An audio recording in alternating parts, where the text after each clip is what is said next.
এরপরে প্রশ্ন হলো,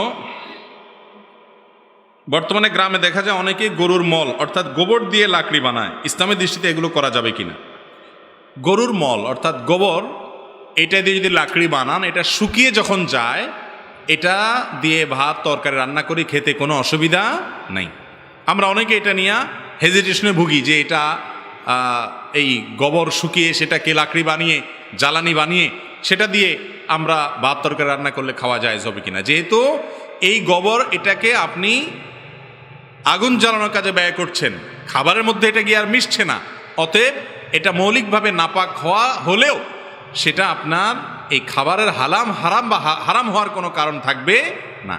তবে এই গোবর যখন শুকনা থাকে, যখন আপনার টাচ করলে হাতে লাগে না বা বোঝা যায় না, আলামত থাকে না, বা থাকলেও ধুয়ে ফেললে চলে যায়, তখন সেই শুকনা আপনার জ্বালানিটা ধরে চুলাতে রান্না বাড়া করাতে কোনো অসুবিধা নাই, কোনো গুনাহ হবে না। আমরা এটা নিয়ে হেজিটেশনে ভোগার কোনো কারণ নাই। সাধারণ লাকড়ি এটা দিয়ে রান্না বাড়া করলে যেরকম জায়েজ আছে, গরুর গোবর এটা দিয়ে জ্বালানি বানিয়ে সেটা দিয়ে রান্না বাড়া করলেও কি হবে? জায়েজ হবে। আপনি কি খাচ্ছেন সেটা হলো বিষয়।